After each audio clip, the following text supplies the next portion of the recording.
Elle était trop parfaite, mais son secret était diabolique. Les histoires de Plovdiv. Lorsque Nia arriva dans le village, personne ne pouvait nier l'étrange aura qui l'entourait ce jour-là.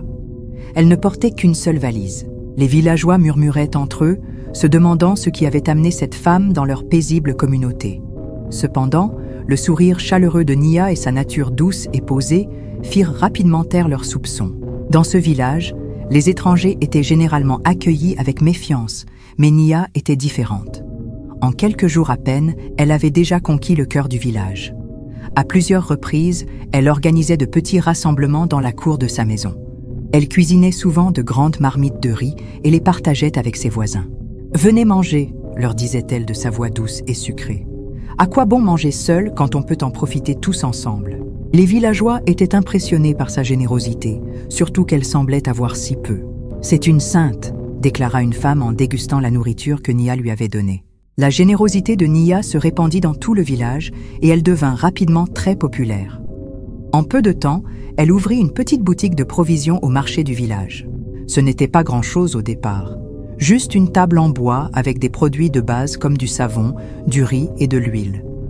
Mais Nia avait un charme qui attirait les clients comme le miel attire les abeilles. Sa boutique devint la plus fréquentée du village et s'agrandit. Les autres commerçants, qui vendaient depuis des années, regardaient avec étonnement les clients délaisser leurs étals pour se rendre chez Nia. Certains disaient que c'était grâce à son charisme et son talent pour vendre. D'autres ressentaient une pointe de jalousie, mais la réprimaient vite, pensant que c'était ainsi que les choses devaient être. Après tout, comment pouvait-on en vouloir à une personne aussi gentille? Et pourtant, malgré sa gentillesse, quelque chose chez Nia restait troublant. Tard dans la nuit, certains villageois juraient voir sa lumière encore allumée, des ombres se mouvant étrangement derrière ses rideaux. Mais lorsqu'ils en parlaient le lendemain, Nia riait doucement et balaya leurs inquiétudes. « Je suis simplement une personne qui dort tardivement », disait-elle. Les premiers jours furent paisibles. Mais les choses commencèrent à changer plus rapidement que quiconque aurait pu l'imaginer. Un jour fatidique, Nia décida de libérer ses sombres pouvoirs, ou plutôt d'accomplir la véritable mission qui l'avait amenée au village. Nia était une sorcière. Elle avait été marquée dès sa naissance à la suite d'un pacte que sa mère avait conclu avec un esprit de la rivière. Elle était destinée à servir cet esprit et ne pouvait être libérée qu'en conquérant 3 villages. Depuis sa jeunesse, Nia errait donc de village en village, semant la mort, le vol et la destruction. Elle avait déjà réussi à détruire 2 villages, et ce village était sa dernière cible. Cette nuit-là, alors que tout le monde dormait, Nia s'assit sur le sol de sa hutte et se mit à murmurer des paroles dans une langue inconnue. Ses yeux, habituellement chaleureux et accueillants, se mirent à briller d'une intensité surnaturelle. Soudain, son corps commença à se transformer. Sa silhouette mince se rétracta, ses mains devinrent des pattes et une fourrure noire poussa sur sa peau. Quelques instants plus tard, un chat noir aux yeux jaunes et lumineux sortit de la chambre. Elle savait déjà ce qu'elle avait à faire ce jour-là. Elle se dirigea vers le marché et, une à une, commença à saccager les marchandises des autres commerçants. Elle éventra les sacs de riz, renversa les bouteilles d'huile de palme et s'assura que les dégâts soient irréparables. Le matin venu, ce fut le chaos au marché. Les commerçants hurlaient en découvrant leurs produits détruits. « Qui a bien pu faire cela ?» demandait-il. Mais personne ne répondit. Les femmes du village commencèrent à pointer du doigt, en notant que seule la boutique de Nia n'avait pas été touchée. Pourtant, sa gentillesse et son charme la protégèrent de leurs soupçons, et en un rien de temps, tout le monde oublia l'incident. Malgré sa générosité, Nia n'était pas une femme à défier. Aux yeux des villageois, elle incarnait la bonté et la générosité. Mais pour ceux qui osaient l'offenser, elle devenait tout autre. Derrière sa chambre, elle gardait une pièce secrète que personne d'autre n'avait jamais vue. C'était un sanctuaire de peur et de pouvoir où elle accrochait des objets personnels appartenant à ses ennemis.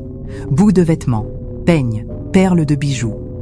Chaque objet représentait une vie qu'elle contrôlait, un destin qu'elle avait scellé. Nia ne faisait preuve d'aucune pitié, même pour ceux qui l'offensaient par erreur.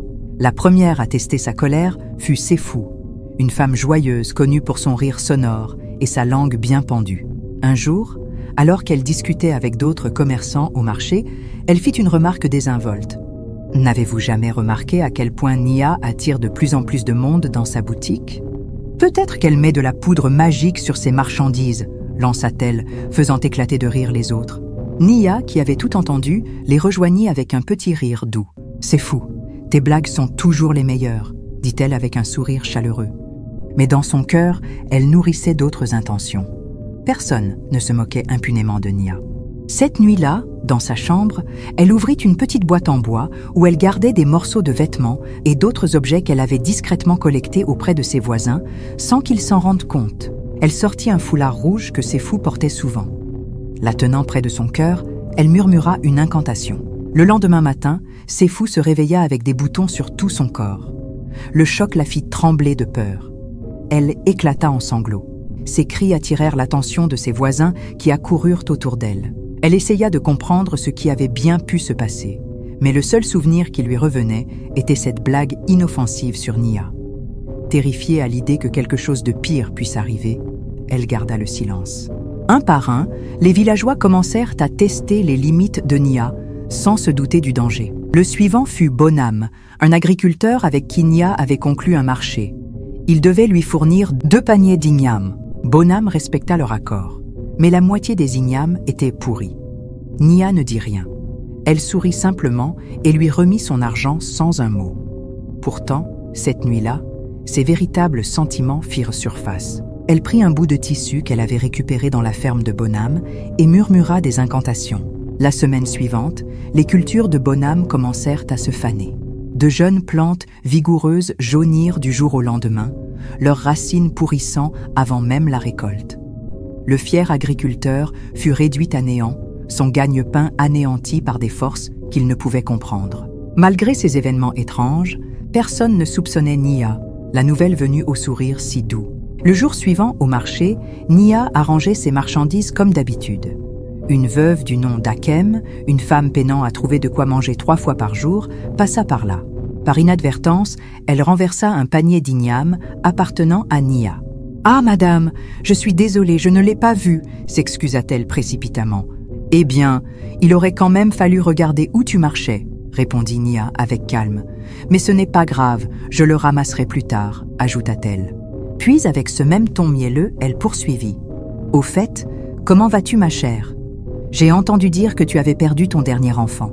Je suis vraiment désolée. Accepte mes condoléances. » Nia plongea rapidement la main dans son tablier et tendit 5000 à Akem. « Tiens, essaie de faire avec, dit-elle comme si de rien n'était. Akem prit l'argent, pleine d'enthousiasme. Elle n'en revenait pas qu'une personne comme Nia puisse encore exister. Cependant, le lendemain, Akem a trouvé sa petite boutique complètement détruite par le feu. Tandis qu'Akem pleurait dans les bras compatissants des autres commerçantes, Nia, calmement, ouvrit sa boutique et étala ses marchandises comme si de rien n'était. Un soir, en rentrant chez elle, Nia découvrit que son petit champ où elle cultivait différentes plantes avait été dévasté. « Qui a bien pu faire ça ?» se demanda-t-elle. Son esprit se tourna vers Aïka, une jeune femme dont les chèvres s'introduisaient souvent dans son petit champ. Nia se rendit rapidement chez Aïka, sans même vérifier si elle était réellement responsable. « Viens voir !» appela-t-elle. « Ta chèvre a encore recommencé. »« Ah, je suis désolée. Je reviens tout juste du marché. Je n'étais pas là de toute la journée, » s'excusa Aïka. « Tu aurais dû l'attacher à un arbre, ou mieux encore, la vendre.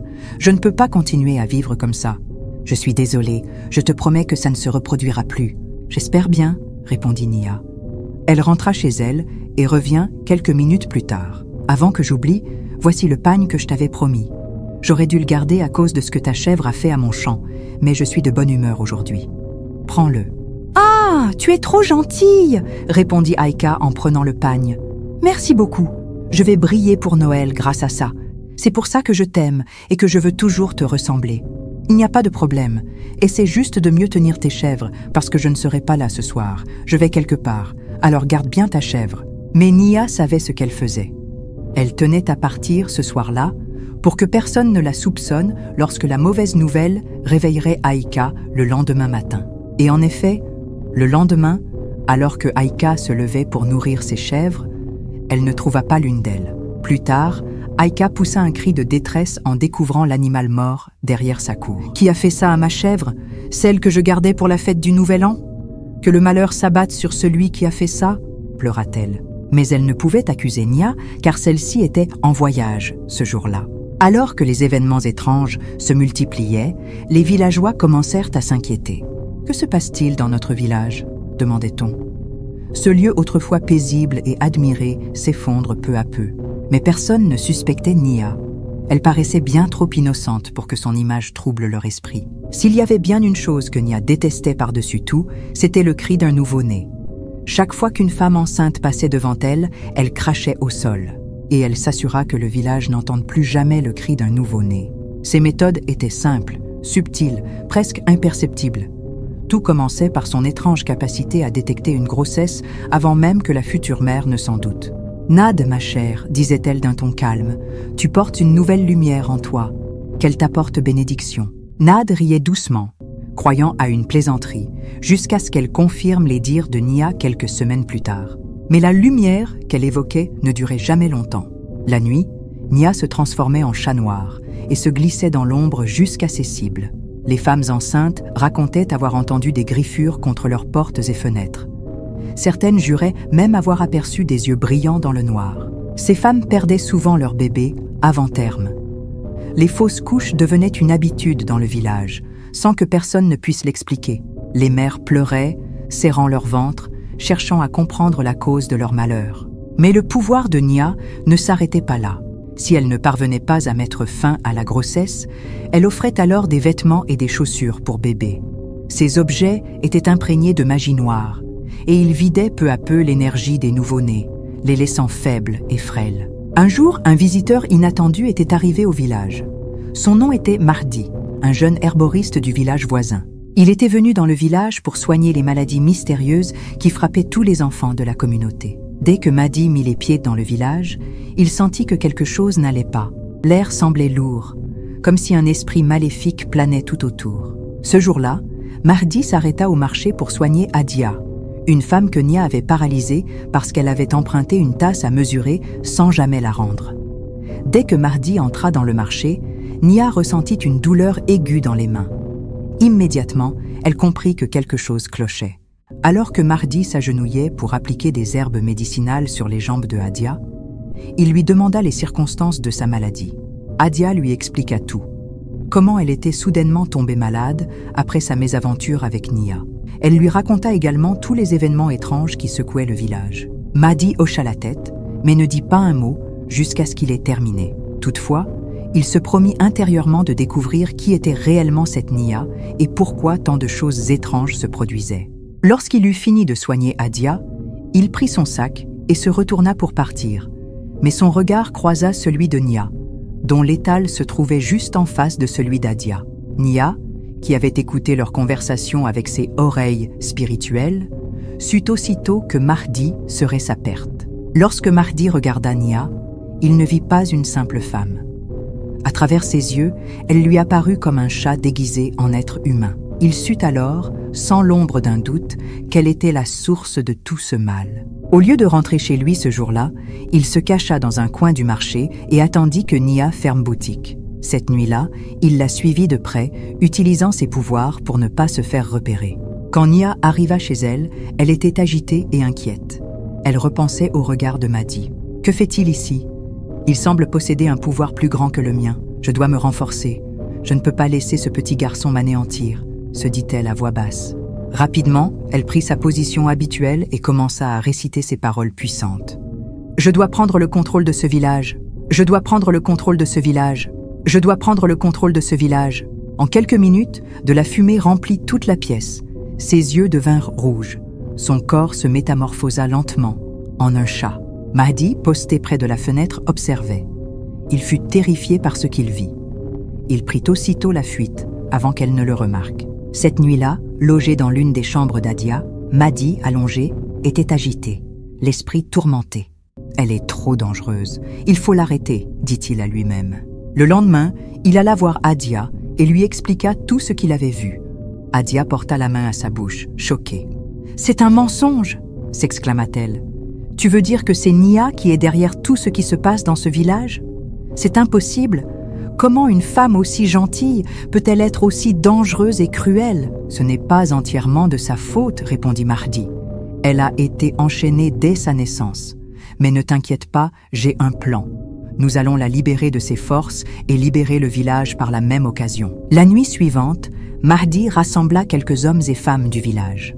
Après les avoir bien instruits sur la façon d'agir autour de la maison de Nia, ils partirent ensemble et se cachèrent dans les buissons à proximité. À minuit, comme à son habitude, Nia commença ses incantations. Bientôt, elle se transforma à nouveau en chat. Les villageois, cachés dans l'ombre, observaient avec stupeur et terreur. Juste au moment où elle s'apprêtait à quitter sa chambre, Mahdi lui aspergea le visage d'une eau qu'il avait mélangée avec des herbes spirituelles à travers la fenêtre. Immédiatement, Nia recula, cherchant désespérément un endroit où fuir, mais les villageois l'encerclèrent. Ils commencèrent à l'asperger avec les herbes et les concoctions que Mahdi leur avait remises. À mesure que leur force augmentait, le pouvoir de Nia faiblissait. C'est alors qu'un homme parvint habilement à la maîtriser et à la plaquer au sol. Un tissu rouge fut noué autour de ses jambes. Le lendemain, un guérisseur traditionnel venu du village voisin fut convié à la rivière pour accomplir un rituel. Il invoqua l'esprit de la rivière afin qu'il libère Nia de l'entité maléfique qui la possédait. Après un affrontement spirituel, Nia reprit sa forme humaine. Son visage paraissait épuisé et vidé. Elle regarda les villageois, les yeux pleins de confusion. Enfin, elle était libérée des manipulations obscures qui l'avaient enchaînée pendant tant d'années. Cependant, malgré sa délivrance, les habitants continuaient à la craindre. Personne ne voulait plus avoir affaire à elle. Nia devint une paria, rejetée, seule dans son coin du village, ruminant son passé en silence. Après plusieurs mois de solitude, elle décida qu'il était temps de recommencer une nouvelle vie. Avec les économies qu'elle avait mises de côté, elle quitta le village et prit la route pour la ville, un endroit où personne ne la connaissait. Parents, en agissant, pensez aux conséquences de vos actes sur l'avenir de vos enfants. Et les apparences peuvent être trompeuses. Toutes les personnes qui semblent aimables et généreuses ne le sont pas forcément au fond d'elles. Soyons toujours prudents dans nos relations avec les autres. Merci d'avoir suivi cette histoire. N'oublie pas de t'abonner et de laisser un j'aime. À la prochaine pour une nouvelle histoire.